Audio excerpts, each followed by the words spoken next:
Chapter 1. The Shadow of War. Silas Vaughn wiped the sweat from his brow as he pounded the final nail into the oak dresser he'd spent the last 3 weeks crafting. His woodshop, a converted garage at the edge of his property, had become his sanctuary after returning from Kandahar. The rhythmic sound of hammering and the scent of fresh sawdust kept the nightmares at bay, most nights, anyway. The grandfather clock in the living room chimed 6 times.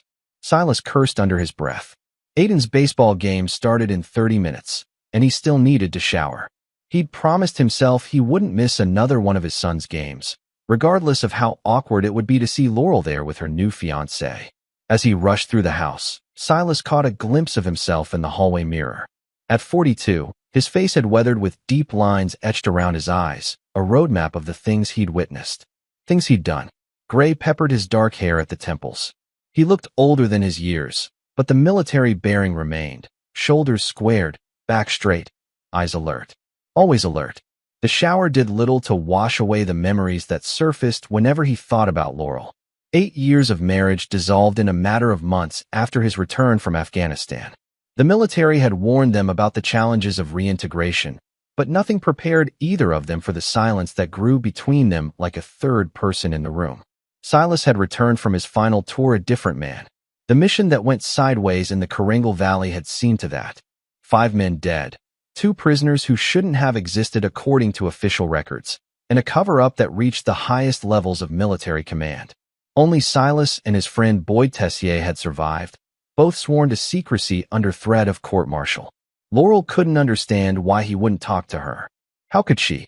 The classified nature of the operation meant Silas couldn't share the burden, couldn't explain the nightmares that had him waking up screaming, drenched in sweat. He'd tried therapy through the VA, but some wounds couldn't be dressed with words. As Silas pulled into the high school parking lot, he spotted Laurel immediately. She stood by the bleachers, her caramel-colored hair catching the late afternoon sun. Beside her stood Dexter Walsh, her fiancé, a man who wore wealth like a second skin. Italian shoes, designer watch, and that perpetual smirk that made Silas's fists clench involuntarily. Walsh had appeared in Laurel's life suspiciously quickly after their separation. A finance executive with political connections, Walsh had a reputation for getting what he wanted, which apparently included Silas's wife and, increasingly, his son. Silas nodded curtly as he passed them, heading for a seat in the bleachers where he could watch Aiden play without being forced into small talk with the happy couple. He noticed the way Aiden looked toward him briefly before turning away, pretending not to see him. That hurt more than any physical wound Silas had sustained in combat. As the game progressed, Silas observed the way Walsh placed his hand possessively on Laurel's lower back, the way he cheered for Aiden with an enthusiasm that seemed calculated rather than genuine. Something about the man had always set off warning signals in Silas's mind, but he dismissed it as jealousy. Until last week, when Boyd had called with information that changed everything. "I've been digging into your ex's new man," Boyd had said, his voice low and serious over the phone. "There's something you need to see. Something that connects to what happened in Karengal." The revelation had been like a grenade dropping into Silas's carefully reconstructed life. If Boyd was right, and Boyd was rarely wrong, then Dexter Walsh wasn't just the man who'd stolen his family. He was something far more dangerous. As Aiden's team secured their victory and the crowd erupted in cheers, Silas watched Walsh embrace his son with a familiarity that made his blood boil. The game had ended, but a different kind of battle was just beginning. Chapter 2. Buried Truths. 5 years earlier, Silas had led his squad through the narrow passes of the Karengal Valley on what was supposed to be a routine reconnaissance mission. Intelligence had indicated insurgent activity in a small village nestled in the mountains, but nothing had prepared them for what they found. The team, consisting of Silas, Boyd, Mick Donahue, Ramon Alvarez, Cooper Webb, and Liam Richter, had approached the village under cover of night. What began as reconnaissance quickly evolved into something else when they discovered not insurgents, but American private military contractors holding 2 Afghan civilians captive. The contractors worked for Obsidian Security Solutions, a private company with lucrative Department of Defense contracts. They were interrogating the civilians about the location of a cache of weapons that had gone missing from a nearby base. Weapons that, if traced, would reveal an elaborate black market operation run by senior military officials in collaboration with Obsidian. When Silas and his men intervened, chaos erupted. Gunfire was exchanged. By the time it ended, all the contractors were dead, along with 3 of Silas's men and 1 of the civilians. Only Silas and Boyd survived to report what happened, or rather, what they were ordered to report. Colonel Thaddeus Greenwich, their commanding officer, had arrived by helicopter within hours. His instructions were clear. The official report would state that they had engaged insurgents, nothing more. The contractors' bodies were removed, the surviving civilian disappeared, and Silas and Boyd were separated for debriefing. "You understand what happens if this gets out?" Greenwich had asked, his voice eerily calm as they stood among the bodies of their fallen comrades. "This isn't just about your careers. This is about national security, about the stability of the region." But Silas knew it was about protecting powerful men who had turned war into a profit center. Men like Greenwich. Men, as Silas would later discover, like Dexter Walsh, who had been an executive at Obsidian's parent company before reinventing himself in the financial sector. In the present, Silas sat in his truck, watching as the families dispersed from the baseball field. His phone buzzed with a text from Boyd. Confirmed. Walsh was there. Same alias. Same operation. Silas's hand trembled slightly as he started the engine. For years, he'd carried the weight of that night in Karangal, the guilt of surviving when his men hadn't, the shame of participating in a cover-up. He'd lost his marriage, was losing his son, and had nearly lost himself. But now, as the pieces connected, a cold clarity washed over him. Walsh wasn't just some random man who'd moved in on his family. He was part of the system that had destroyed Silas's life and killed his men. And somehow, he'd found Silas. Was it coincidence that Walsh had pursued Laurel specifically? Unlikely. Men like Walsh didn't believe in coincidence. They believed in control, in eliminating loose ends. Silas drove to Boyd's place, a small cabin on the outskirts of town where his friend had retreated after his own marriage collapsed. Boyd was waiting on the porch, a thick manila envelope in his hands. "It's all here," Boyd said as Silas approached. Financial records linking Walsh to Obsidian through shell companies. Flight manifests putting him in Kabul 3 days before Karangal. And this, he handed Silas a photograph, grainy but unmistakable, showing Walsh with Colonel Greenwich. "He knows we survived," Silas said quietly. "He's been watching me through my own family." Boyd nodded grimly. "And now he's positioning himself to either control you or eliminate you. Either way, he's cleaning up Greenwich's mess." Silas felt a familiar sensation spreading through his chest, not fear, but the cold, calculated focus that had kept him alive in combat. "We need to move first." "What's the play?" Boyd asked. Silas stared at the photograph, at the face of the man who was now sleeping in his bed, raising his son, and potentially planning his demise. "We burn it all down," he replied, starting with the truth. Chapter 3, The Breaking Point. The following Saturday, Silas sat across from Aiden at Rosie's diner, watching his son methodically dissect a stack of pancakes. At 15, Aiden had Silas's build and Laurel's thoughtful expressions. The resemblance to both parents made the current distance between them all the more painful. "Mom says Dex is taking you to that tech camp in California this summer," Silas said, attempting to bridge the silence. Aiden shrugged, eyes fixed on his plate. "Yeah, it's whatever. I thought we were going to fix up the Chevy together."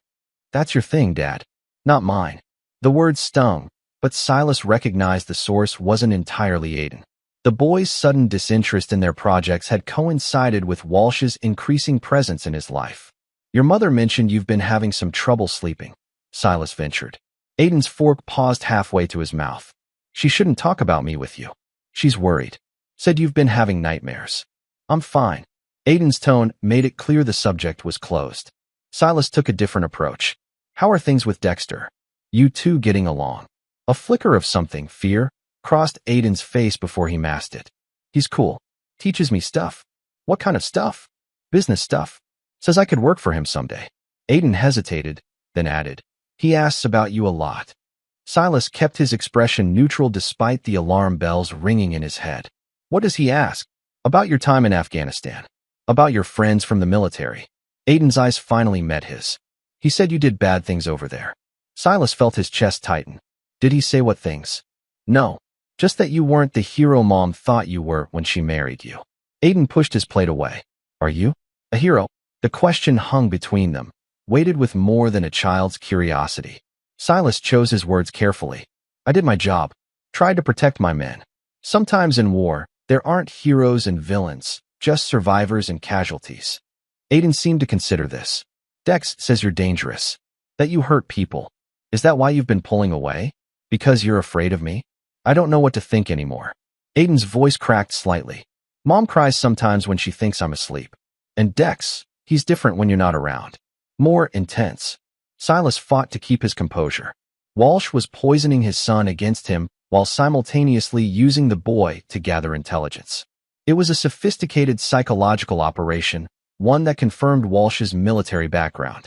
Aiden, I need you to listen carefully, Silas said, leaning forward.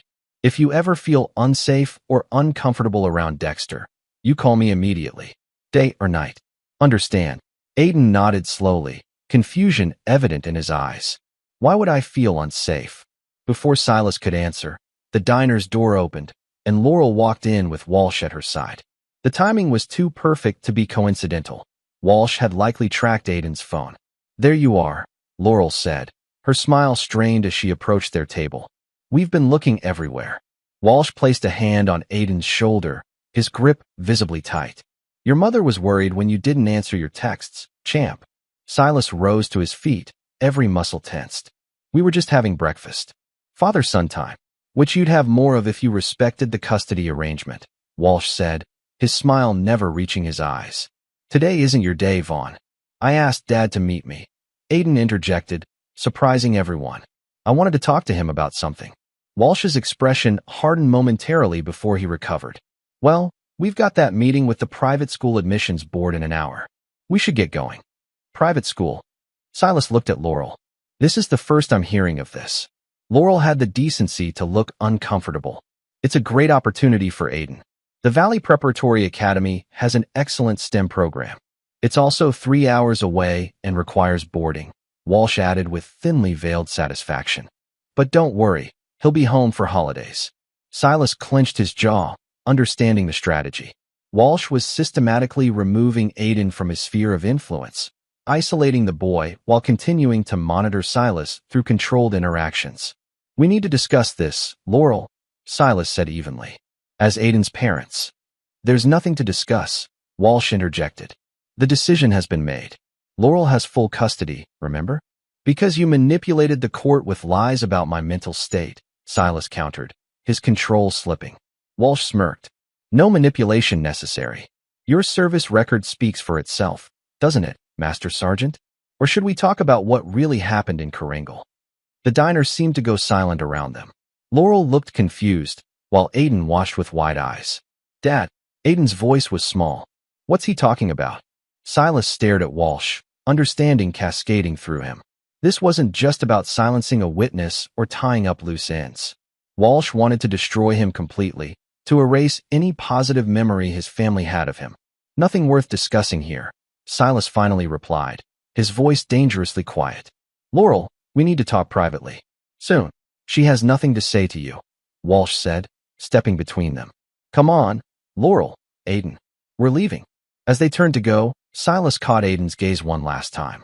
The fear there wasn't directed at Silas anymore, but over his shoulder, at Walsh. Once they'd left, Silas immediately called Boyd. It's worse than we thought, he said without preamble. Walsh isn't just monitoring me. He's isolating Aiden, feeding him selective information about Karingal. Does he know about the evidence we've gathered? Boyd asked. No, but he's accelerating his timeline. They're sending Aiden to a boarding school. I'm running out of time. There was a pause before Boyd spoke again. Then we move now. Operation Disclosure goes live tonight. Silas ended the call and stared at the half-eaten breakfast his son had left behind. The line between protecting his family and protecting the truth had vanished. Now, they were one and the same. Chapter 4, Calculated Moves. Dexter Walsh stood in his home office, gazing out at the manicured lawn of the suburban mansion he shared with Laurel and, occasionally, Aiden. The setting sun cast long shadows across the property, not unlike the shadows that had stretched across the Afghan mountains years ago. The call he'd just received troubled him. His source within the Department of Defense had warned him that someone was accessing classified files related to Karangal Valley operations. Someone with high-level clearance. You're certain it was Tessier? Walsh asked, referring to Boyd. Positive, the voice on the other end confirmed. He used Greenwich's old access codes. The colonel must have shared them before his accident. Walsh's jaw tightened. Colonel Greenwich's fatal heart attack 3 years ago had been convenient, eliminating one potential liability. But Vaughn and Tessier remained thorns in his side, walking repositories of information that could destroy everything he'd built. What exactly did he access? Walsh pressed. Operation Shadowfall files, personnel records, financial transfers, and the containment protocol. Still in place, but if they go public with what they know. Walsh ended the call, his mind racing. Silas and Boyd were clearly preparing to move against him, which meant his carefully constructed timeline needed adjustment. Downstairs, he could hear Laurel moving around the kitchen, preparing dinner. She'd been increasingly anxious since the confrontation at the diner, asking questions about his interest in Silas's military service that Walsh had deflected with practiced ease. He'd chosen Laurel carefully after identifying Silas as a loose end that needed tying. Divorced, vulnerable, with primary custody of Silas's only child, she was the perfect access point. What he hadn't anticipated was developing genuine feelings for her, a complication that sometimes clouded his judgment. Walsh poured himself 2 fingers of bourbon and reviewed his options. The boarding school would remove Aiden from the equation, giving Walsh more freedom to act. Laurel was still malleable, her trust in him strong despite recent cracks. And Silas, predictable in his righteousness, would walk right into the trap Walsh was setting if pushed correctly. The doorbell rang, interrupting his thoughts. Walsh checked the security camera feed on his phone and felt a surge of annoyance. Laurel's younger sister, Bryn, stood on the porch, overnight bag in hand. Bryn had never liked Walsh, her suspicion evident from their first meeting. Unlike Laurel, who saw what she wanted to see, Bryn observed with clear eyes and asked uncomfortable questions. She'd been in the military herself, Air Force intelligence, which made her doubly dangerous. Dex, Laurel called up the stairs. Bryn's here. Walsh composed himself before descending. Bryn's visits were infrequent, but always strategically timed, as if she sensed when her sister needed protection. Bryn, he greeted with a practiced smile. What a surprise. Bryn hugged her sister before fixing Walsh with a cool stare. Is it? I told Laurel last week I'd be in town for the veterans event. Of course, he replied smoothly. I must have forgotten. Laurel looked between them, sensing the tension. Bryn's staying the weekend. She wants to see Aiden before he leaves for school. Where is my favorite nephew, anyway? Bryn asked, setting her bag down. At a friend's house. Walsh answered before Laurel could. School project. Bryn's eyes narrowed slightly. On a Saturday night. The sciences wait for no one, Walsh said with a forced chuckle. Can I get you a drink? No, thanks. I need to keep my wits about me. The implication hung in the air between them. As Laurel led her sister to the guest room, Walsh returned to his office and made another call. Move the timetable up, he instructed. Vaughn's making his move sooner than expected. The voice on the other end hesitated. The package isn't ready. Make it ready, Walsh hissed. I want it done before the championship game next week. The package was an intricate set of falsified documents and testimonies that would link Silas to war crimes in Afghanistan, specifically the execution of unarmed civilians during the Karangal operation. The irony, that Walsh himself had ordered those executions, was not lost on him. In reality, Silas and his team had interrupted Walsh's operation, jeopardizing a black market weapons pipeline worth millions. When Silas had attempted to report the incident properly, Greenwich had intervened, protecting Walsh and the network of officials profiting from the arrangement. Now, years later, Walsh was positioned to permanently silence the last witnesses while securing his future, both professionally and personally. With Greenwich's political connections, Walsh had his sights set on a federal appointment that would grant him even more power and protection. The only obstacle was Silas Vaughn and his inconvenient moral compass. As night fell, Walsh reviewed the security measures around the house. Cameras, motion sensors, armed guard disguised as a groundskeeper. If Silas was planning something, he'd be prepared. His phone buzzed with a text from an unknown number. Disclosure imminent. 72 hours. Walsh stared at the message, a rare feeling of unease settling over him. Someone in his network was compromised. He dialed another number. "Sir," a formal voice answered. "Find the leak," Walsh ordered, "and prepare the contingency plan for the Vaughn situation." "Understood." "And Mrs. Walsh?" Walsh glanced toward the hallway where Laurel's laughter mingled with her sister's. "Collateral damage if necessary," he said quietly. "No loose ends this time." Chapter 5, Championship Reckoning. The high school baseball field hummed with excitement as families gathered for the championship game. For Silas, positioned strategically near the third base line, the scene was surreal. Parents chatting about college prospects and summer plans, unaware of the currents running beneath the surface of this seemingly normal event. Boyd sat several rows behind him, baseball cap pulled low, monitoring the crowd. Through his earpiece, Silas could hear Boyd's occasional updates on Walsh's movements. "Target just arrived, east in trance," Boyd murmured. "Laurel and the sister with him. No sign of Greenwich's replacement yet." Silas acknowledged with a subtle tap to his ear. "Any sign of our friend from DOJ?" "Affirmative. Blue windbreaker by the concession stand. Package delivered." The package was a complete digital record of Operation Shadowfall, including financial transactions linking Walsh and several high-ranking military officials to illegal weapons sales.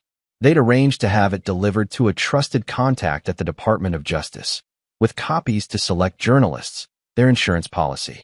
Silas focused on the field as the teams took their positions. Aiden, playing first base, scanned the crowd until his eyes locked with Silas's. The boy gave a nearly imperceptible nod before turning his attention back to the game. Their conversation the previous night had been risky but necessary. Silas had waited outside Aiden's friend's house, intercepting him when he stepped out to take out the trash. "Dad, what are you doing here?" Aiden had asked, surprised. "I need to know if you're okay," Silas had replied.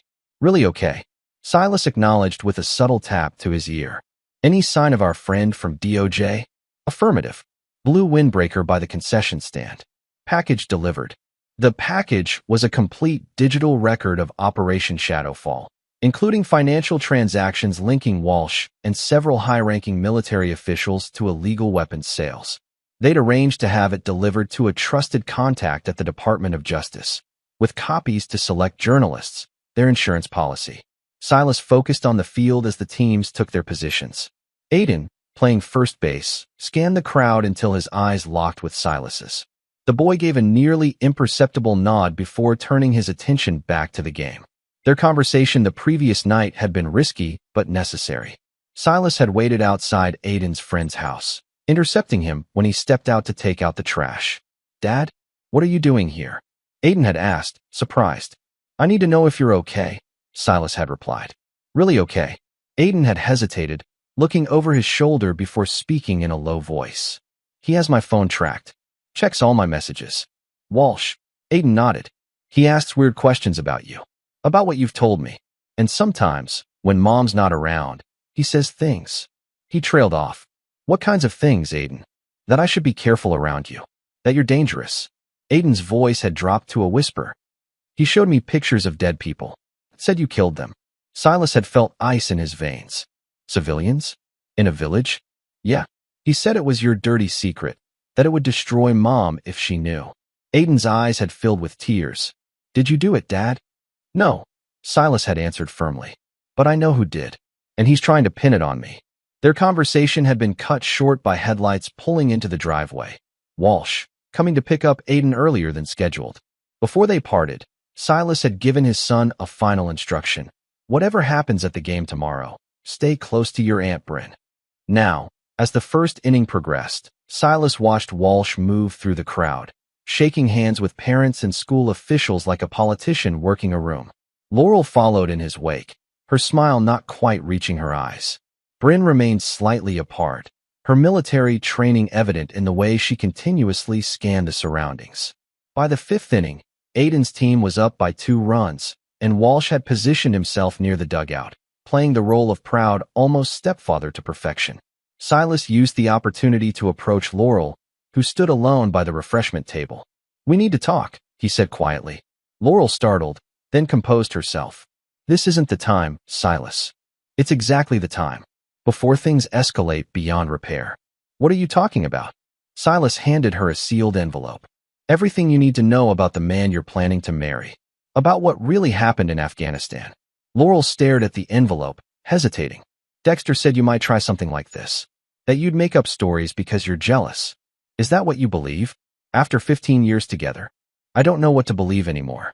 Her voice cracked slightly. You came back different. Closed off. And then when I needed you most, after my father died, you weren't there emotionally. I couldn't talk about what happened over there, Silas admitted. But I should have tried harder for you and Aiden. That's on me. Laurel's expression softened marginally. What's in the envelope, Silas? The truth. About Walsh. About why he sought you out specifically. Silas met her gaze directly. He's not who you think he is. Before Laurel could respond, a commotion erupted from the field. Aiden had hit a line drive, bringing in 2 runs. The crowd cheered as the boy rounded the bases, his face alight with the pure joy of the moment. Walsh appeared at Laurel's side as if materialized from thin air. What's going on here? He asked, his smile tight as he eyed the envelope in Laurel's hand. Just congratulating Laurel on Aiden's performance, Silas replied evenly. Walsh's eyes narrowed. Funny, it looked more serious than that. He turned to Laurel. What's that? Nothing important, Laurel said, slipping the envelope into her purse with a glance at Silas that promised she would read it later. Walsh clearly didn't believe her, but was too conscious of their public setting to make a scene. The school superintendent wants to meet you, darling. He's considering Aiden for a special scholarship. As he guided Laurel away, Walsh looked back at Silas with undisguised malice. Enjoy the game, Vaughn. It might be the last one you see for a while. The threat wasn't subtle. Silas returned to his seat, aware that the confrontation he'd been anticipating was imminent. Through his earpiece, Boyd confirmed. 2 of Walsh's men just entered from the south gate. Military bearing, concealed carry. Silas checked his watch. The DOJ contacts should have received their evidence package by now. Proceed as planned, he murmured. Alpha protocol if it goes sideways. The game progressed to its final innings, Aiden's team maintaining their lead. Silas noticed Bryn positioning herself closer to the dugout, her hand occasionally touching the small of her back, where, Silas knew, she carried a concealed weapon. At least Aiden would have protection if things escalated. As the final out was called and Aiden's team erupted in celebration, Silas made his move. He needed to get to Aiden before Walsh could separate them again. He pushed through the crowd of cheering parents, keeping Walsh in his peripheral vision. The man was speaking intensely into his phone, his expression darkening by the second. Someone had informed him about the DOJ delivery. Silas reached Aiden just as the boy emerged from a group hug with his teammates. Great game, son, he said, genuine pride overwhelming everything else for a moment. Aiden's smile faltered as he looked past Silas. He's coming. Silas turned to see Walsh approaching rapidly, his face contorted with barely contained rage. 2 men flanked him at a distance, the security detail Boyd had identified. Aiden, go to your Aunt Bryn, Silas instructed quietly. Now. The boy hesitated only briefly before complying, slipping through the crowd toward where Bryn stood alert and watchful. Walsh reached Silas, positioning himself so his back was to the crowd, his voice low enough that only Silas could hear. You're dead to him, pathetic loser. He begs not to see you. The lie was so transparent that Silas almost laughed. Is that what helps you sleep at night, Walsh? Knowing you've had to manipulate a child to get him to reject his father? Walsh's hand shot out, shoving Silas backward. You have no idea what's coming for you. By tomorrow, you'll be in custody for war crimes. Everything you have, your reputation, your freedom, your son, will be gone. That's your specialty, isn't it? Silas replied calmly, pinning your atrocities on others. Just like in Karangal. Walsh's expression faltered for a split second, long enough for Silas to know he'd hit his mark. You can't prove anything. Already have. DOJ has everything.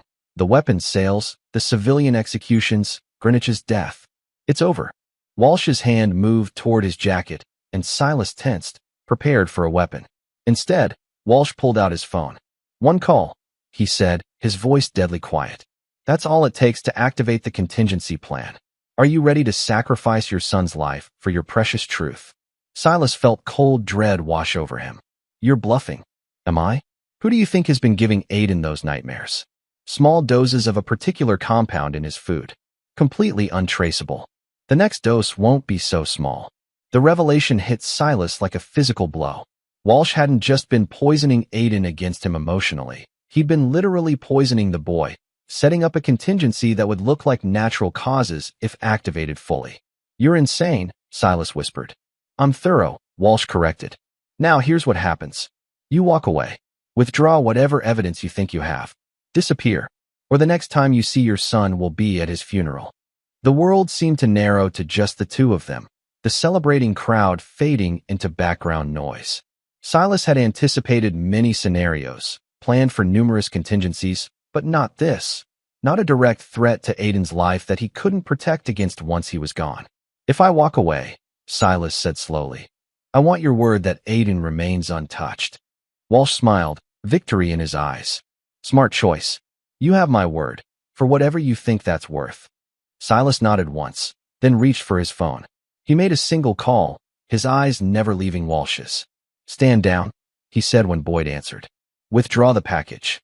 The coded message would tell Boyd to activate their secondary plan, one that Walsh knew nothing about. As Silas turned to leave, walking away as promised, Walsh called after him. "Don't even think about saying goodbye to the boy. As of this moment, you no longer exist to him." Silas continued walking without looking back, his stride purposeful. To anyone watching, he appeared defeated, a father excluded from his son's moment of triumph. Only Boyd, observing from a distance, recognized the set of Silas's shoulders for what it truly was. Not surrender, but a predator's patience before the strike. Chapter 6, 30 minutes later. The celebration of Aiden's championship victory continued at Giuseppe's, an Italian restaurant near the high school. Silas watched from his truck parked across the street, maintaining visual contact with the restaurant's entrance while Boyd circled the building, monitoring the exits. "Walsh's security detail is still with him," Boyd reported through the earpiece. "They look nervous. Something's off." Silas checked his watch. 27 minutes had passed since his confrontation with Walsh. "Any sign of our DOJ contact?" "Negative, but I caught chatter on the police scanner. There's a situation developing at the Walsh residence." Silas felt a grim satisfaction. Their contingency plan was in motion. While Walsh believed Silas had capitulated and withdrawn the evidence, the truth was quite different. The package delivered to DOJ was only part of the evidence, a decoy designed to draw attention while their real play unfolded. For months, Silas and Boyd had been meticulously building a case not just against Walsh, but against the entire network of officials involved in the weapons operation. They'd identified a storage facility where Walsh kept physical evidence of his illegal activities, insurance against his co-conspirators. While Walsh was occupied with the championship game, a team of trusted former military colleagues was securing that evidence. Package secured, came a new voice through the earpiece. Maddox, another survivor from Silas's unit who'd been transferred before the Karingal disaster. "You were right. It's all here, documents, hard drives, even weapons with serial numbers matching those from the Kandahar base." Silas allowed himself a moment of relief before focusing on the next phase. "What about the contents of the safe?" "That's where it gets interesting," Maddox replied. "We found medical vials. Some kind of compound. Sending photos now." Silas's phone buzzed with incoming images, small glass vials containing a clear liquid, labeled with chemical formulas rather than names. He forwarded them immediately to Dr. Eliza Reynolds, a former military physician who had agreed to help them. His phone rang less than a minute later. "It's exactly what I suspected," Eliza said without preamble. "A synthetic neurotoxin developed for covert operations.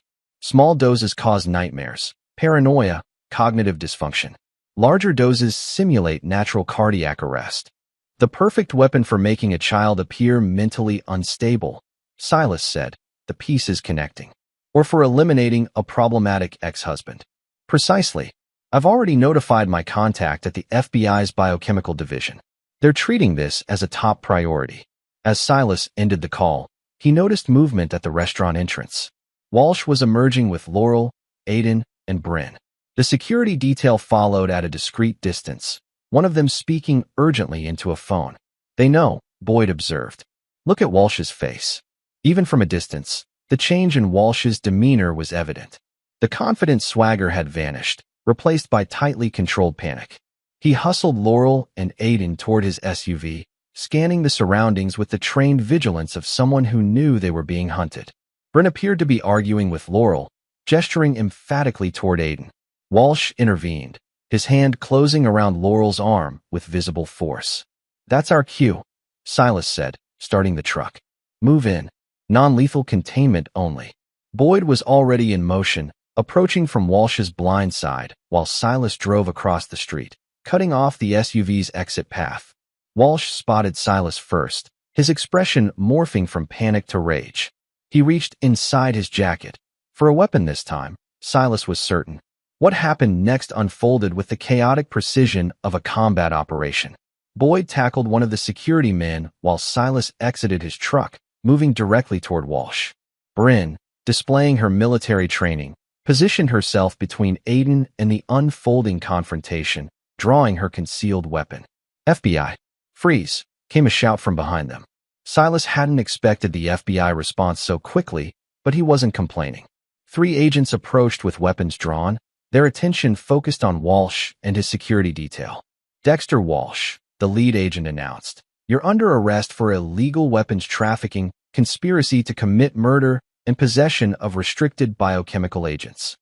Walsh, still holding whatever was in his jacket, locked eyes with Silas. A silent communication passed between them, the recognition that only one of them would walk away from this confrontation intact. "This isn't over," Walsh hissed. "You have no idea who you're dealing with." "I know exactly who I'm dealing with," Silas replied evenly. "A coward who poisons children and hides behind powerful friends." Something in Walsh snapped. With a snarl of rage, he drew his hand from his jacket, revealing a small pistol. Before he could aim, multiple shots rang out, not from the FBI agents or from Silas, but from Bryn, who had fired with deadly accuracy. Walsh staggered backward, the gun falling from his hand as he clutched his chest. The security detail, seeing their employer fall, immediately surrendered to the FBI agents. In the chaos that followed, Laurel screamed. Aiden stood frozen in shock, and Silas rushed to secure Walsh's weapon before approaching the fallen man. Walsh was still conscious, blood spreading across his expensive dress shirt. "You think this changes anything?" he gasped. "The system protects its own." Silas knelt beside him, speaking low enough that only Walsh could hear. "Not anymore." Greenwich's replacement flipped. "The entire network is being rounded up as we speak." Walsh's eyes widened with the realization that his contingency plans had failed. "How?" "You made one critical mistake," Silas told him. "You threatened my son." As paramedics rushed to the scene and FBI agents secured the area, Silas stepped back, allowing the professionals to take over. He found Aiden clinging to Bryn, the boy's face ashen with shock. "Dad," Aiden's voice trembled. "What's happening?" Before Silas could answer, Laurel intervened, her expression a mixture of confusion and betrayal. "Stay away from him, Silas. Haven't you done enough?" "Mom, wait," Aiden protested. "Dad was trying to protect me. He was doing something to me. The nightmares, the times I couldn't remember things." Laurel looked between her son and Silas, uncertainty clouding her features. "What is he talking about?" "Walsh was drugging him," Silas explained gently. "A military-grade compound that causes nightmares, memory lapses. He was using it to turn Aiden against me and to control him." Laurel's hand flew to her mouth in horror. "No, he wouldn't." An FBI agent approached, interrupting the tense family moment. "Master Sergeant Vaughn, we need your statement, and we have some questions about the evidence recovered from the storage facility." Silas nodded. "I'll be right there." He turned back to Aiden. "Stay with your aunt. She'll explain everything." As he walked away with the agent, Silas heard Aiden call after him. "Dad, wait." Silas paused, looking back at his son. "The pictures Dex showed me of the village," Aiden said, his voice small but steady. "That wasn't you, was it?" "No, son," Silas answered truthfully. "That wasn't me."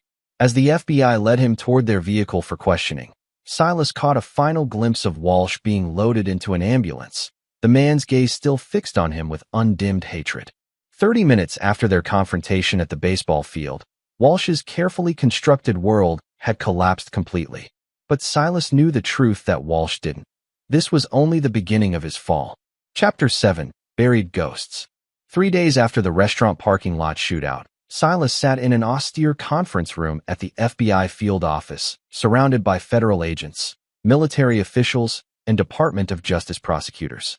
For 72 hours, he'd provided testimony about Kringle, about Walsh's operation, about the network of corruption that had protected the guilty and punished the innocent. So Colonel Greenwich's death wasn't natural causes after all, Special Agent Ramona Quinn summarized, reviewing her notes. Walsh as good as admitted it, Silas confirmed. Greenwich knew too much, had become a liability. When Walsh realized Boyd and I were still alive and potentially problematic, he decided to eliminate all witnesses while simultaneously securing his personal future. By marrying your ex-wife, Quinn observed. Cold calculation. Silas nodded grimly. Walsh never did anything without multiple purposes. Marrying Laurel gave him access to Aiden, which gave him leverage over me, and it provided perfect cover for monitoring my activities. The door opened, and a suited man Silas recognized as Deputy Director Morgan of the FBI entered. The room fell silent as he took a seat at the head of the table. Master Sergeant Vaughn, Morgan began, I want to personally thank you for your courage in bringing this evidence forward. The weapons trafficking network you've helped expose represents one of the most significant corruption cases in recent military history. What about my men? Silas asked. Donahue, Alvarez, Webb, Richter. They died trying to stop this operation. Their families were told they died engaging insurgents, not American contractors running an illegal weapons operation. Morgan exchanged glances with a military official before responding. We're working to correct the record. Their families will be notified, and posthumous commendations are being arranged. A small victory, but significant. Silas thought of the widows and children who had lived for years with an incomplete understanding of their loved one's sacrifice. And Walsh? Silas asked. Recovering underguard at Mercy Hospital. The chest wound was serious, but not fatal. Once stabilized, he'll be transferred to federal custody. Morgan leaned forward. He's already attempting to negotiate, offering names in exchange for leniency. He won't get it, Quinn interjected firmly. The evidence from the storage facility is overwhelming, and the biochemical agents found in your son's system match those recovered from Walsh's safe. The attempted poisoning of a minor alone carries a significant sentence. The phrase attempted poisoning sent a chill through Silas. Aiden had been evaluated at the hospital immediately after the incident, blood tests confirming the presence of the neurotoxin at low levels. The doctors had assured Silas that with the exposure stopped, Aiden would make a full recovery, but the psychological trauma would take longer to heal. What about my family's safety? Silas asked. Walsh has connections, people who might seek retribution. We've arranged protection for your ex-wife and son, Morgan assured him. And your sister-in-law, Bryn Reese, correct, has been cleared of any charges related to the shooting. Self-defense and defense of others, given Walsh drew his weapon first. The meeting continued for another hour, with Silas providing clarification on technical details of the evidence. When it finally concluded, he found Boyd waiting in the hallway, looking exhausted but relieved. They offered me a deal, Boyd said without preamble. Full immunity in exchange for testimony against the entire network. You taking it? Already signed. You. Silas nodded. Same deal. Plus they're reviewing my discharge status. Might upgrade it to honorable with full benefits. The two men walked in silence to the building's exit, the weight of years beginning to lift from their shoulders. Outside, the late afternoon sun cast long shadows across the parking lot. What now? Boyd asked. I need to see my son, Silas replied. Really talk to him. No more secrets. Boyd clapped him on the shoulder. Good luck, brother. Call if you need backup. As Silas drove to the safe house where Laurel and Aiden were staying under FBI protection, he rehearsed what he would say, how he would explain the tangled web of lies and half-truths that had defined their family's existence for years. How could he make a 15-year-old understand the complex moral calculus of war, of loyalty, of survival? The safe house was a modest suburban home with an unmarked police car parked outside. Silas identified himself to the officers, who verified his clearance before allowing him inside. Laurel met him in the foyer, her expression guarded. Aiden's been asking for you, she said without preamble. How is he? Confused. Angry. The doctors say the drug is clearing his system, but he's having trouble separating what was real from what was induced. She wrapped her arms around herself. I can't believe I didn't notice. What kind of mother doesn't realize her child is being poisoned? Walsh was an expert manipulator, Silas said gently. He fooled military intelligence, the DOD, even his own colleagues. Laurel's eyes filled with tears. I brought him into our lives, into Aiden's life, because I was lonely and hurt and, God, Silas, I'm so sorry. This isn't on you, Silas assured her, resisting the urge to comfort her physically. Their relationship had changed too much for that. Where's Aiden? Backyard. Bryn's with him. Silas found his son sitting on a patio swing, Bryn beside him. They were talking quietly, but fell silent when they noticed Silas. I'll give you two some space, Bryn said, standing. As she passed Silas, she touched his arm briefly, a gesture of solidarity that communicated more than words could. Silas took the seat Bryn had vacated. For a moment, father and son sat in silence, watching the shadows lengthen across the manicured lawn. The FBI lady said Dex was drugging me, Aiden finally said. That's why I kept having those dreams about you hurting people. Yes, Silas confirmed. He wanted to turn you against me. Why? Because of what happened in Afghanistan. Silas took a deep breath. Partly, but it goes deeper than that. Walsh was involved in something illegal over there, selling weapons that were supposed to be used by our military. When my team and I stumbled upon his operation, we became a threat. So the people in the pictures, the dead villagers, were killed on Walsh's orders, not mine. My team tried to stop it. Silas hesitated, then decided Aiden deserved the full truth. We didn't succeed. Most of my men died that night. Only Boyd and I survived. Aiden absorbed this, his expression troubled. Why didn't you tell anyone? Report it. We tried, but Walsh had powerful allies who covered it up. They threatened us with court-martial, prison, or worse, if we didn't stick to the official story. That's why you changed when you came home, Aiden said, understanding dawning. Why you and Mom started fighting. Silas nodded. I couldn't talk about what happened, not even to your mother. The burden of that secret, it ate away at me, at our marriage. And then Dex showed up. Yes, he deliberately targeted your mother to get close to you, to keep tabs on me. He was afraid I might eventually speak out. Aiden was quiet for a long moment, processing. Did you kill him? In the parking lot. No, Silas said firmly. Your Aunt Bryn shot him when he pulled a gun. He's alive, in custody. Relief washed over Aiden's face. Good. I mean, not good that he's alive, but good that you didn't. I was worried that I might be the monster he painted me as. Silas finished softly. Aiden looked ashamed. Sometimes, when he was giving me those drugs, I believed him. I was afraid of you. I know. And I'm so sorry you were put in that position. Silas hesitated, then asked the question that had been haunting him. Do you still feel that way? Aiden considered this seriously. No, but I'm still trying to sort out what's real and what's from the drugs. The doctors said it might take time. We have time, Silas assured him.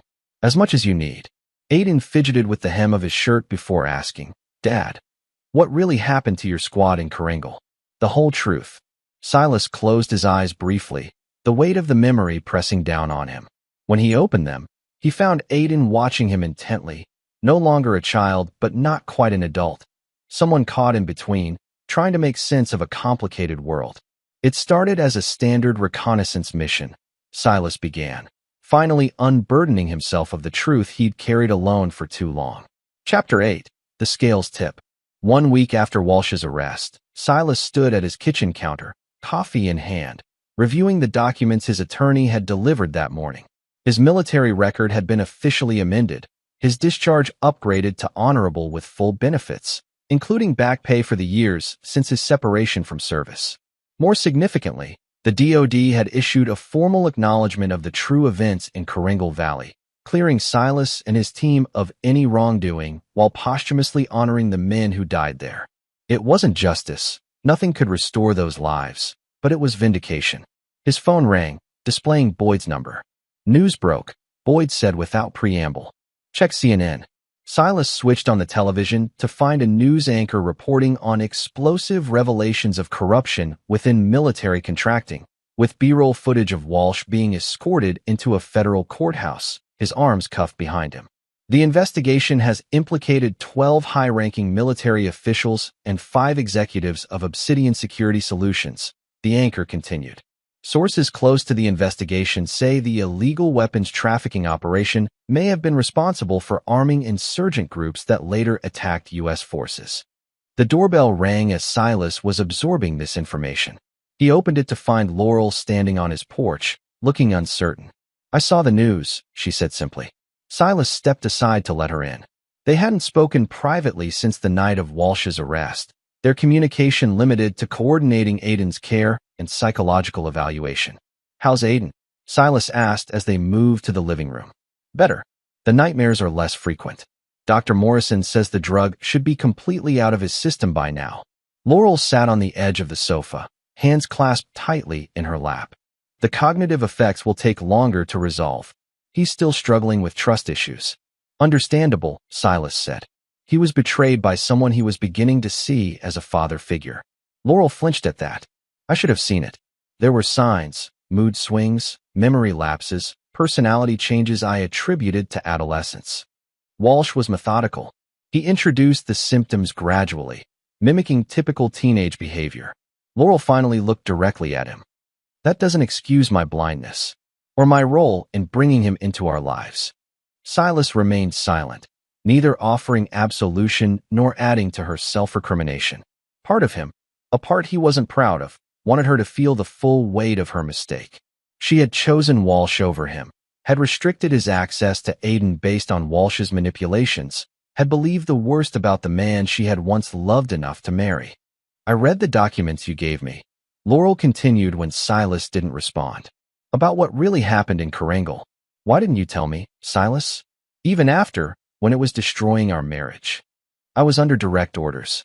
Breaking silence meant court-martial, possibly worse." Silas set his coffee down. "But you're right. I should have trusted you with the truth. Consequences be damned. That's on me." Laurel seemed surprised by his admission. "I've been thinking a lot about us, about where things went wrong. We both made mistakes." "We did," Silas agreed, not entirely sure where she was heading with this. "I was wondering if maybe, now that everything's out in the open, we could try again. For Aiden's sake, if nothing else." The request hung in the air between them, unexpected and, Silas realized, unwelcome. He studied Laurel's face, still beautiful, still familiar after all these years, and felt nothing but a dull ache for what they had once shared. "No," he said finally, his voice gentle but firm. "Too much has happened, Laurel. Too many lines crossed." Her expression fell. "Because of Walsh. Because I chose him. Partly. But it's more than that." Silas chose his words carefully. "You didn't just choose him over me. You chose him over your trust in me. You believed I was dangerous to our son without substantial evidence. You restricted my access to Aiden based on Walsh's word alone." "I thought I was protecting him," Laurel protested. "From me," Silas pointed out. "His father. The man you once claimed to know better than anyone." Tears welled in Laurel's eyes. "I made a terrible mistake. Isn't there any way to move past it?" "We'll move past it," Silas assured her. "We'll co-parent Aiden, support him through his recovery, maintain a civil relationship." "But reconciliation?" "No." That door closed long before Walsh entered the picture. Laurel wiped her eyes, composing herself. "I understand. I just thought, with Walsh gone, that things would go back to how they were." Silas shook his head. "They can't. And honestly, I'm not sure they should. We're different people now." Their conversation was interrupted by Silas's phone ringing again. This time, it was Special Agent Quinn. "Vaughn, we have a situation," she said without preamble. Walsh's attorney arranged a private meeting with him at the hospital. Somehow during that meeting, Walsh got access to a phone. He made one call before we discovered it. Silas felt his muscles tense. "Who did he call?" "We're tracing it now, but we have reason to believe it was to his remaining operative, someone who isn't on our radar yet." "Aiden," Silas said immediately. "Where is he?" "At school," Laurel answered, alarmed by Silas's sudden intensity. "What's happening?" Silas relayed the information to Quinn, who responded with immediate action. "We're dispatching agents to the school now. Get there as fast as you can, but be careful."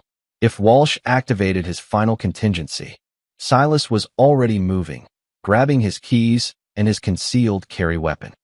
"Laurel, call the school. Tell them to hold Aiden in the office until we arrive. Say it's a family emergency." Laurel, grasping the seriousness of the situation, immediately complied, her hands shaking as she dialed. No answer, she reported after several rings. It's going to voicemail. Try Bryn, Silas suggested as they rushed to his truck. She might be able to get there faster than us. As they sped toward Westridge High School, Silas's mind raced through possibilities. Who had Walsh called?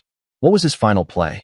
The man was facing multiple life sentences. He had nothing to lose and every reason to seek revenge against those who had brought him down. They arrived at the school to find it in lockdown, police vehicles already surrounding the building. An officer stopped them at the perimeter. Federal investigation, Silas explained, showing the temporary credentials Quinn had arranged for him. I need to get inside. Not possible, sir, the officer replied. We have an active threat situation. Someone entered the school with a weapon about 20 minutes ago. Silas's blood ran cold. Did they target a specific student? Aiden Vaughn, sophomore. The officer checked his notes. Can't confirm, but the initial report came from the science wing, where sophomore classes are in session this period. Laurel gasped, gripping Silas's arm. Silas, please. Stay here, he instructed firmly. I mean it, Laurel. Let the professionals handle this.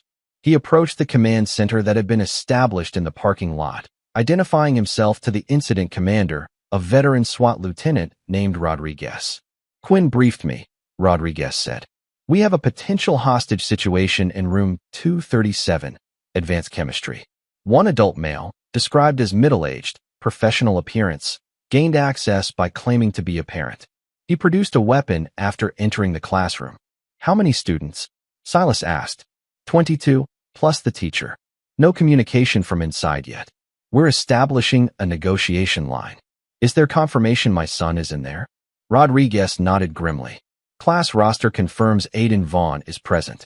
We've evacuated the rest of the wing and are working on the remaining buildings.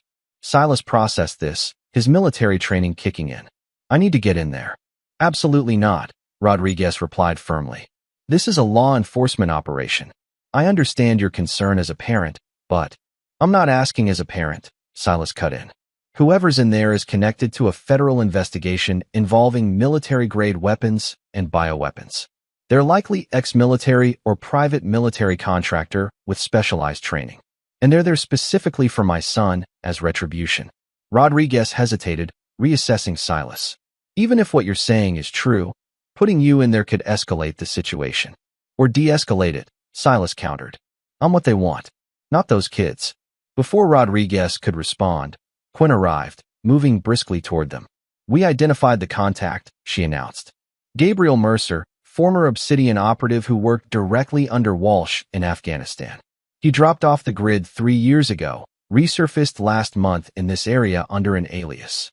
Mercer, Silas repeated, the name triggering a memory. Tall, scar across his right cheek. Quinn nodded. You know him? He was there in Karangal, one of the contractors running the interrogation. Silas turned to Rodriguez. I need to go in. Now. Mercer isn't here for a hostage negotiation. He's here for execution, Walsh's final revenge. Rodriguez exchanged looks with Quinn, who nodded almost imperceptibly. Well, why are you? The SWAT commander decided. But you follow our protocol. First sign of escalation, we breach. Within minutes, Silas was equipped with a concealed microphone and earpiece, receiving final instructions from the negotiation team. As he approached the school entrance under armed escort, he caught sight of Bryn arriving, immediately taking charge of a distraught Laurel. I'm entering the building, Silas murmured into the mic. Any update from inside? Negative, came the response in his ear. Still no communication from the suspect. The school hallways were eerily silent, evacuated except for tactical officers positioned at key junctions. As Silas neared room 237, an officer gestured toward a side approach that would give him partial visibility through a narrow window in the classroom door. Silas peered through the glass, his heart pounding. Inside, he could see students huddled against the far wall, faces pale with terror. The teacher, a middle-aged woman, stood protectively in front of them. And there, pacing before the whiteboard, was Gabriel Mercer, holding what appeared to be a military-grade pistol. Aiden was seated separately from the others, in a chair directly facing Mercer. Even from this distance, Silas could see his son's attempted bravery, the stubborn set of his jaw that mirrored Silas's own expression in moments of crisis. I have visual, Silas whispered. Mercer is armed, students secured against the west wall. My son is isolated, directly in the line of fire. Understood, came the response. We're ready to breach on your signal if negotiation fails. Taking a deep breath, Silas knocked firmly on the door. Mercer. Gabriel Mercer. It's Silas Vaughn. I'm coming in unarmed. A tense silence followed before Mercer's voice responded. Enter slowly, Vaughn. Hands where I can see them. Silas complied, pushing the door open with his foot while keeping his hands raised at shoulder level. As he stepped into the classroom, Mercer's cold gaze fixed on him, the gun never wavering from its position pointed at Aiden. 5 years, Mercer said by way of greeting. 5 years I've been looking for you, and suddenly you're all over the news. The hero who exposed corruption. He spat the last word like a curse. Let the kids go, Mercer, Silas responded evenly. This is between us. Is it? Mercer's gaze flicked to Aiden. Walsh says otherwise. Says the best way to destroy you isn't to kill you. It's to take what you love. A cruel smile twisted his scarred face. Starting with your boy. Silas took a measured step forward. Walsh is finished. Cutting deals to save his own skin. He doesn't care if you live or die here today. Maybe not, Mercer acknowledged. But a debt is a debt. And I always pay my debts. Silas noticed Aiden's eyes widening slightly, a subtle shift in his posture that spoke volumes. The boy was planning something reckless and brave and potentially fatal. Aiden, Silas said sharply. Don't move. Mercer chuckled. Smart man. Your boy here was thinking of playing hero. Weren't you, kid? He tapped Aiden's shoulder with the barrel of his gun. Tell your dad what you were about to do. Aiden remained silent, his gaze locked with Silas's. Walsh told me all about you, Mercer continued, addressing Aiden now. Said you were starting to suspect the truth about your dad, about what happened in that village. I know the truth, Aiden replied, his voice steadier than Silas had expected. My dad tried to save those people. You and Walsh murdered them. Mercer's expression darkened. Is that what he told you? That he's innocent? That he's the hero of this story? He laughed harshly. Ask him about the bunker, kid. About what happened after the shooting stopped. Don't listen to him, Aiden, Silas warned, taking another careful step forward. He's trying to turn you against me, just like Walsh did. No more lies, Mercer snarled, pressing the gun more firmly against Aiden's temple. Tell him the truth about Greenwich, about the deal you made. Or I will. Silas felt the weight of every eye in the room on him. The terrified students, the protective teacher, his son staring at him with a mixture of fear and desperate hope. In his ear, the negotiator was advising him to keep Mercer talking, to build rapport, to create an opening for extraction. But Silas knew there was only one path forward now. The truth, all of it. After the firefight, he began, his voice steady. Colonel Greenwich arrived and took control of the scene. He offered Boyd and me a deal. Report that we'd engaged insurgents, not contractors, and we'd receive honorable discharges, full benefits, his personal guarantee that our careers would advance. And you took it, Mercer pressed. You betrayed your principles, your oath. Initially, yes, Silas admitted, his eyes never leaving Aiden's. I was wounded, in shock from losing my men. I signed the report Greenwich put in front of me. Then why turn on him? Mercer demanded. Why destroy everything years later? Because I couldn't live with it, Silas answered simply. The nightmares, the guilt, it consumed me. Cost me my marriage, nearly cost me my son. And when Boyd discovered Walsh was targeting my family, we knew it was time to come forward with everything. Mercer seemed almost disappointed by this answer. Noble sentiments from a man who let others take the fall. He redirected his attention to Aiden. Your father isn't the hero or the victim in this story, kid. He's just another compromised soldier who chose the easy path until it became inconvenient. You're wrong, Aiden said quietly. My dad came back for me. Even when everyone told him to walk away, even when I pushed him away, he never stopped fighting for me. Something shifted in the atmosphere of the room, a subtle realignment that Silas felt rather than saw. Aiden wasn't just defending him. He was making a choice, the choice to believe in his father despite his flaws and failures. Mercer sensed it too, his expression hardening. Touching, but it doesn't change what happens next. Which is what exactly? Silas asked, taking another step closer. You kill a classroom of innocents to avenge a man who would sacrifice you without hesitation? Walsh is cutting deals as we speak, Mercer. Naming names, including yours, to save his own skin. Uncertainty flickered across Mercer's face, the first crack in his resolute facade. "You're lying. Check your phone," Silas suggested.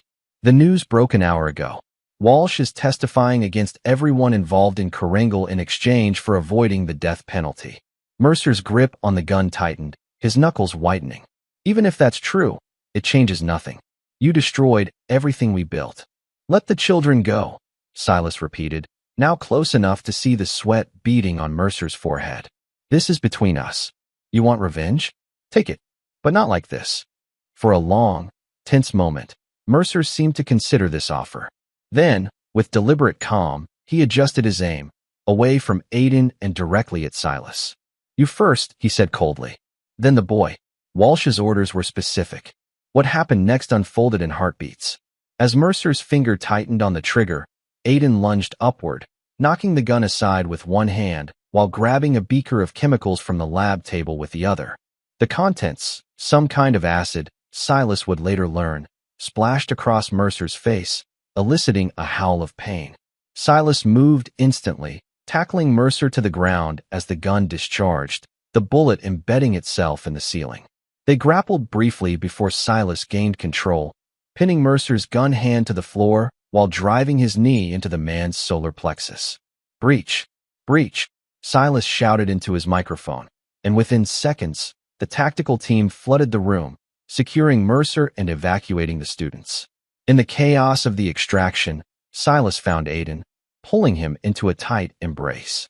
"That was incredibly brave," he said, his voice rough with emotion. "And incredibly stupid. Learn from the best," Aiden replied, attempting a shaky smile. As they were escorted from the building, Silas kept his arm around his son's shoulders, both of them processing the narrowness of their escape.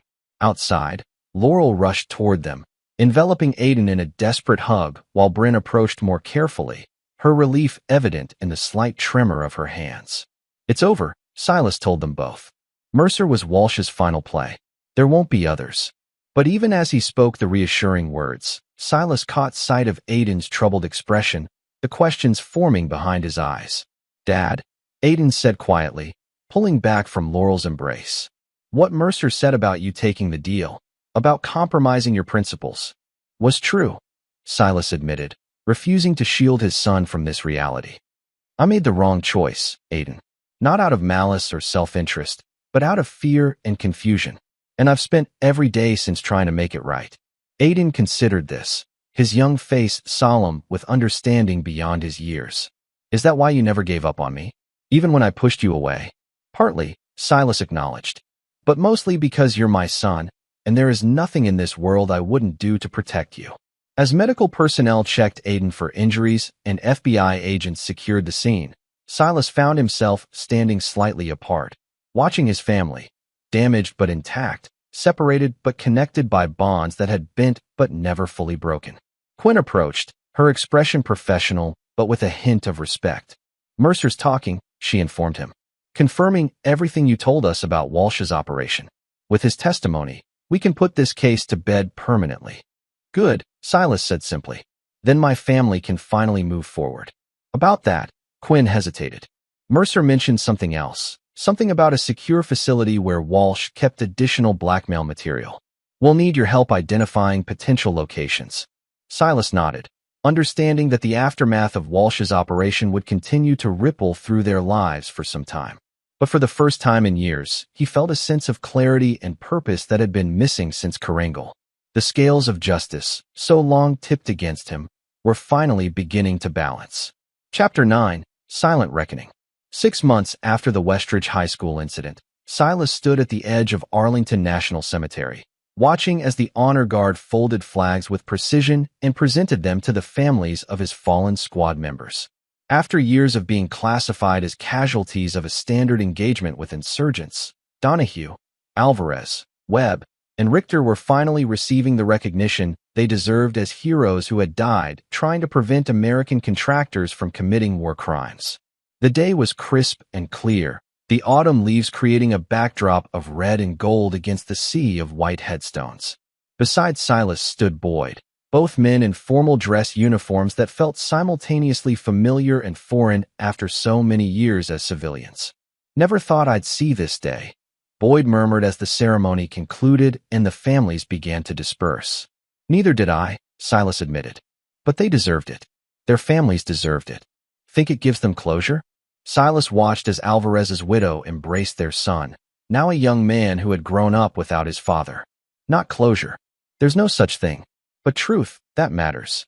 They walked together through the cemetery, their footsteps crunching on fallen leaves. In the months since Walsh's network had been exposed, the legal proceedings had unfolded with remarkable efficiency, fueled by public outrage and political expediency. Walsh himself had been sentenced to multiple life terms without possibility of parole, his cooperation doing little to mitigate his punishment once the full extent of his crimes became known. Mercer had received a similar sentence, though his last-minute testimony against remaining members of the network had spared him the isolation of a supermax facility. The higher-ranking military officials implicated in the weapons trafficking operation had faced courts-martial, dishonorable discharges, and in several cases, federal prison sentences. "How's Aiden doing?" Boyd asked as they reached the cemetery gates. "Better," Silas replied. "The therapist says he's processing everything well, all things considered. His grades are back up, and he's talking about joining ROTC next year. Following in your footsteps." "God, I hope not," Silas said with a wry smile. "But if that's what he wants, I'll support him." Eyes open this time.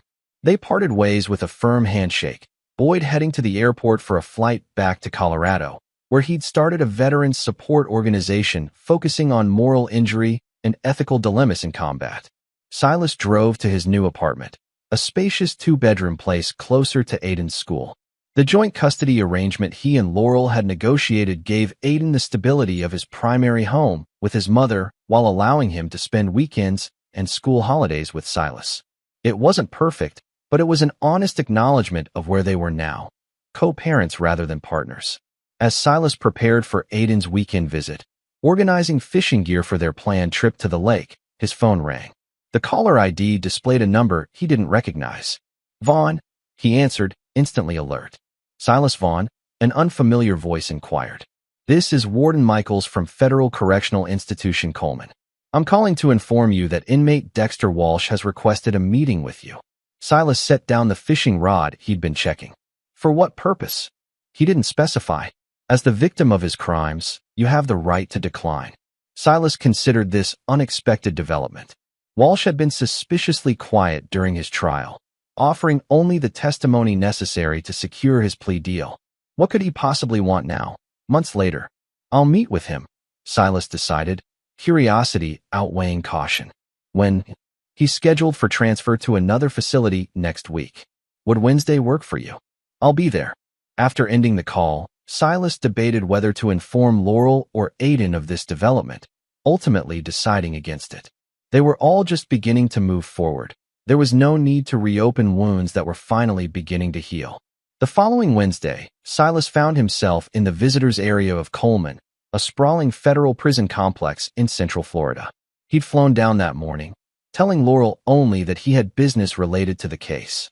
When Walsh was escorted in, Silas was struck by the physical transformation. The once impeccably groomed executive appeared diminished, his expensive suits replaced by prison khaki, his confident bearing reduced to the careful movements of a man accustomed to watching his back. They sat across from each other at a small table, a guard positioned within earshot but far enough away to allow for private conversation. "You came," Walsh observed, his voice raspier than Silas remembered. "I wasn't sure you would." "Curiosity," Silas replied simply. "What do you want, Walsh?" Walsh studied him with eyes that, despite everything, remained calculating. "How's Aiden?" The mention of his son's name from Walsh's lips sent a surge of protective anger through Silas.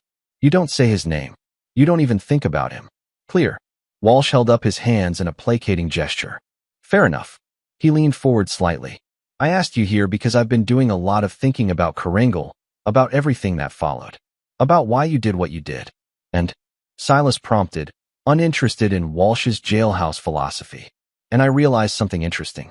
We're not so different, you and I." Walsh's lips curved in a humorless smile. "We both made choices based on survival. You took Greenwich's deal to protect yourself and Boyd. I built my operation to ensure I'd never be expendable. If you brought me here for some twisted bonding exercise, I'm not interested. No, no bonding, Walsh assured him. Just clarity.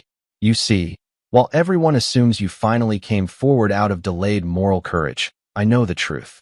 You acted only when your family was threatened, when I forced your hand. Silas remained impassive, refusing to give Walsh the satisfaction of a reaction. In other words, Walsh continued, you were comfortable living with your compromise until it became personally inconvenient. Just like me. Just like everyone involved in this mess. You poisoned my son, Silas said quietly. Manipulated my ex-wife. Tried to destroy my family. We are nothing alike. Walsh leaned back, studying Silas with clinical detachment. The difference between us isn't moral, Vaughn. It's tactical. I miscalculated. Underestimated your resourcefulness, your network. But morally? We both chose self-preservation over principle. You just did it in a way that lets you sleep at night. Is that why you wanted to see me? To share your twisted rationale? No. Walsh's expression shifted, something almost like regret crossing his features momentarily. I wanted to tell you in person that it isn't over. Silas tensed, instinctively scanning the room for threats. Explain. Not like that, Walsh clarified. Mercer was my last direct operative. But systems like the one we built don't disappear just because a few players are removed. The network adapts, restructures, continues. If you're threatening my family again, I'm warning you, Walsh interrupted. As one pragmatist to another, the weapons pipeline didn't end with my arrest. The money didn't disappear. Someone else stepped into the void we left, someone who views you as an even greater threat than I did. Silas studied Walsh, trying to separate manipulation from genuine warning. Who? That would be telling. Walsh smiled thinly. But they're closer than you think. And unlike me, they don't have personal connections to cloud their judgment. They won't target your family to control you. They'll simply eliminate the problem efficiently. Why tell me this? What's your angle? Walsh seemed almost disappointed by the question. Does there have to be an angle? Maybe I'm merely acknowledging a worthy adversary. Or maybe I prefer that if you're going to die, it should be by my hand, not some faceless bureaucrats. The guard approached, indicating that their time was ending. Walsh stood, straightening his prison uniform with habitual precision. One last thing, he said as the guard took his arm. Laurel wasn't entirely a calculation. There was something genuine there, at least on my part. He smiled at Silas's evident discomfort. Does that make it better or worse, I wonder? As Walsh was led away, Silas remained seated, processing the encounter. The warning could be a final mind game, a way for Walsh to maintain some sense of control from his prison cell. Or it could be genuine, a professional courtesy from one operator to another. Either way, Silas knew better than to dismiss it completely. That evening, as his flight touched down at home, Silas received a text from Aiden. Still on for fishing this weekend? Absolutely, Silas replied. Wouldn't miss it. He stepped out of the airport into the cool evening air, more alert than he had been in months. If Walsh's warning proved genuine, he would be ready. The network that had nearly destroyed his family once would not get a second chance. 2 days later, Silas and Aiden cast their lines into the still waters of Lake Morrison, the early morning mist creating an otherworldly atmosphere around their small boat. They'd been fishing in comfortable silence for nearly an hour, the rhythmic motion of casting and reeling creating a meditative space between them. Dad, Aiden finally asked, setting down his rod. Can I ask you something serious? Of course, Silas replied, giving his son his full attention. Do you ever regret what happened?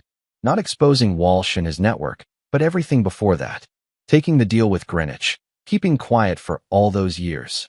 Silas considered the question with the seriousness it deserved. Yes, he answered honestly. I regret the compromise I made. It was wrong, plain and simple. Aiden nodded slowly. But you fixed it eventually. You made it right. I tried, Silas acknowledged. But some things can't be fully fixed. My men are still dead. Their families lived with lies for years. The damage was done. So what's the lesson? Aiden pressed. Never compromise. Always tell the truth, no matter what. The lesson, Silas said carefully, is that moral compromises have costs beyond what you can imagine in the moment.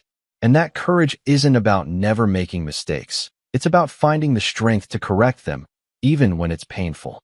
Aiden seemed to absorb this, his expression thoughtful. I used to think heroes were people who never did anything wrong. Now I think maybe they're just people who keep trying to do what's right, even after they mess up. That's a pretty good definition, Silas agreed, feeling a surge of pride in his son's insight. As they resumed fishing, Silas's phone vibrated with an incoming text. It was from Boyd, package received. Contents verified. Moving to secure location per protocol. The cryptic message confirmed that the safety measures Silas had put in place following his meeting with Walsh were active. Digital dead drops, emergency protocols, surveillance countermeasures. The tactics he'd learned in special operations repurposed for civilian life. Get anything? Aiden asked, noticing Silas checking his phone. Just Boyd saying hello, Silas replied easily, slipping the phone back into his pocket. Focus on those fish, kiddo. I'm not going home empty-handed. As they continued their peaceful morning on the lake, Silas allowed himself to be fully present in the moment with his son, pushing aside thoughts of Walsh's warning and the shadows it had cast. Whatever came next, whoever might be moving against him from the remnants of Walsh's network, would find him prepared but not paralyzed by fear. He had lost too much time with Aiden already. The future, uncertain as it might be, belonged to them. That night, after returning Aiden to Laurel's house, Silas sat on his porch watching the stars emerge in the darkening sky. His phone rang. Bryn, who had remained a steady presence in their lives even after the immediate danger had passed. How was fishing? She asked by way of greeting. Good. Aiden caught 3 bass. I got skunked. Bryn laughed. The student surpasses the master. As it should be. Silas paused, then asked, have you heard anything through your Air Force channels? Any chatter about Walsh's network reorganizing? There was a brief silence before Bryn replied, her tone shifting to professional caution. Nothing specific, but there have been some personnel changes in military intelligence that raised eyebrows. What? Just being cautious, Silas assured her. Walsh made some vague threats during my visit. You should have told me you were going to see him, Bryn admonished. I'd have run interference. I needed to handle it myself, Silas explained. But I appreciate the concern. After ending the call, Silas performed his nightly security check, a habit from his military days that had taken on new significance in recent months. As he secured the final lock, he noticed a small envelope that had been slipped under his door. With practiced caution, he examined it without touching it directly. No postmark, no visible address, just his name written in block letters. Using gloves and a letter opener, he carefully extracted the contents. A single photograph showing Aiden at school earlier that day, playing baseball during physical education class. On the back, a message in the same block lettering, still watching. Silas's jaw tightened as he studied the image. Not Walsh. Then, he was securely imprisoned.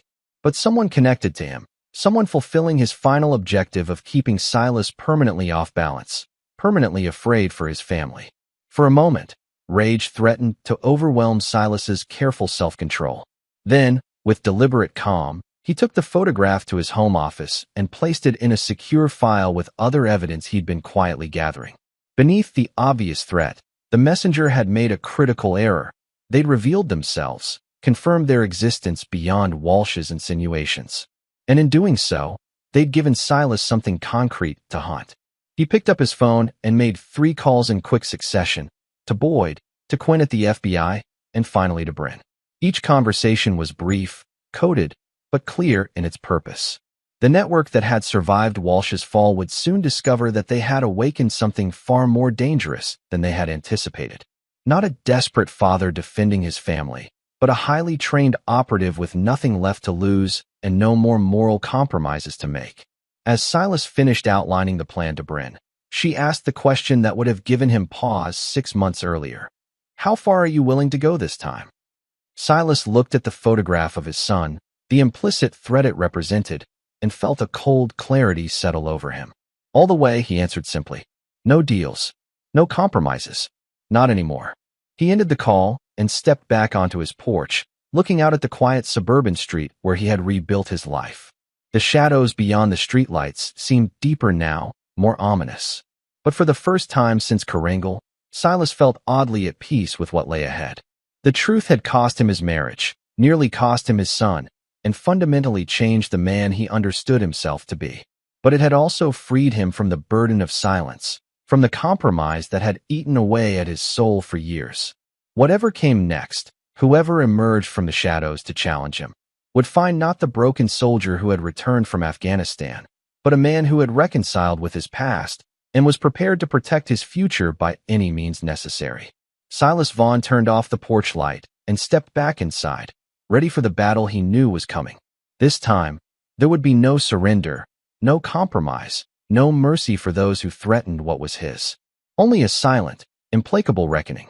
This is where our story comes to an end. Share your thoughts in the comments section. Thanks for your time. If you enjoy this story, please subscribe to this channel.